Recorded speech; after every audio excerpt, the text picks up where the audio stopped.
that point on, I started drafting lesson materials. Here's the best part. We are not just D-Day. We are correct. But I was surprised that student found him. He was one of the older generals on the beachhead on Normandy that day to lead his troops on.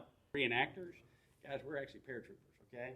So we taught Daniel. I love his enthusiasm, and I appreciate it. And if you want to come down and be with us, you don't have to jump out of an airplane. If you're a veteran.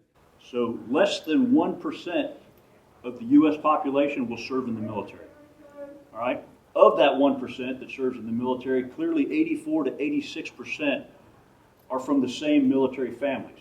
And it makes sense, right? You see dad, you see mom, you want to be like dad, you want to be like mom. It's a viable job opportunity, so you know it.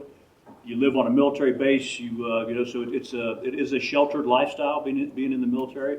But if you want diversity, if you want equity, if you want inclusion, why are the same 86% of the families serving in the military?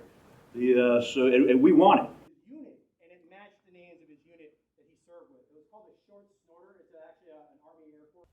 Or was it just a bunch of old guys talking about, going to war? So right now, every teacher in the county has a silver level account. It's a basic level. This lesson, you'll be able to download and edit and choose as you see fit if you want us out there to do this. So this is a VR lesson. Hook up. Now he'll hook that to a static line.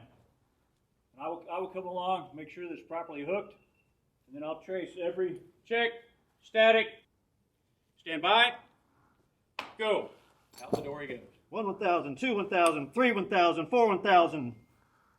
Good canopy. Gain canopy control. Turn to look. Prepare to land. Division died on that bridge. He was stepping over bodies, he said, as they were walking through. And it's just amazing. You mentioned that 82nd, my father did 20 years in the Army. 82nd.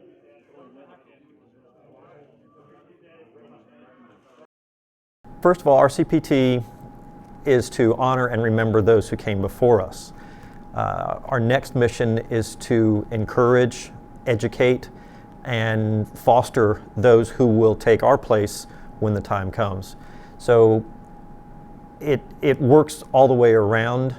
We remember those who came before us, we educate those who will take our place, and hopefully remember us. So we came in today with the opportunity to meet with some teachers and teach them about some of the things that we've got to actually experience in life by going over to Normandy, such as the 75th anniversary of D-Day, and some of the opportunities that we've had as an organization to maintain the history of what the airborne soldiers have done over the history of our country. It's always helpful just getting somebody else's perspective on things like this. I would say that being able to kind of see history actually played out as opposed to just reading about it in a textbook or watching it on a video always is helpful to our students as far as giving them more perspective in what they're learning about. We have to keep that memory going in order to keep the value of how we live and how we're free today and where it comes from with our young kids today. So that's why I think it's important for kids to learn about World War II and also about what those soldiers went through in order for us to live the way we live today.